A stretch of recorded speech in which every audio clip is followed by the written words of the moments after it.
Ritorniamo in Serie A con un grandissimo pareggio a casa del Torino. Grandissima partita preparata alla perfezione, ma non c'erano dubbi, da Claudio Ranieri. Il Cagliari parte bene aggredendo il Torino, che probabilmente non si aspettava un'aggressione così del Cagliari. Con personalità il Cagliari va a prendere palla ai portatori di palla del Torino. Infatti il Torino non riesce a macinare gioco. C'è una prima grande parata di Boris Radunovic, ma poi la prima vera occasione per andare in vantaggio c'era Nandez che corre, ci crede, piazza quel pallone, Milinkovic-Savic fa una parata straordinaria, la toglie probabilmente dal possibile vantaggio. Poi ancora Oristanio, uno tra i migliori in campo. Oristanio, fisico, non lo prende nessuno, tiro, la palla termina larga di niente. Un grandissimo Cagliari, finisce in un tempo 0-0. C'è la consapevolezza forse che si può fare qualcosina in più, che probabilmente questa partita si può vincere. Infatti nel secondo tempo il Toro non riesce a giocare, il Cagliari fa una grandissima partita difensiva, ragazzi. Dossena è quello dell'anno scorso, imbraglia Sanabria e non gli fa quasi mai toccare il pallone. Obert è straordinario, Nandez è instancabile e Makumbu e Sulemana, ragazzi, li porterei in guerra perché sono stati straordinari.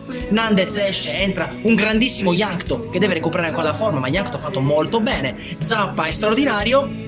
E ottima prova anche di Lumbo Oristanio. Quando entrano Pavoletti e Shomurodov, Pavoletti entra benissimo, Shomurodov un po' di meno, deve recuperare la forma, ma ciononostante, ragazzi, tutti grandissimi, perché portiamo a casa un pareggio bellissimo contro il Torino, ragazzi, che è davvero una grande squadra. Grande Ranieri, ma dopo il sogno di 2 mesi fa, è vero che dobbiamo guardare avanti, ma non potevamo che esordire in Serie A così. Grandissimi ragazzi. Permettetemi di chiudere con un saluto. La Serie A non sarà più lo stesso perché Carletto Mazzone non c'è più, se ne va un grande pilastro del calcio italiano. Carlo Mazzone, ex allenatore del Cagliari, sicuramente da lassù non potrà che essere orgoglioso di questa grande prestazione di Ranieri e del Cagliari.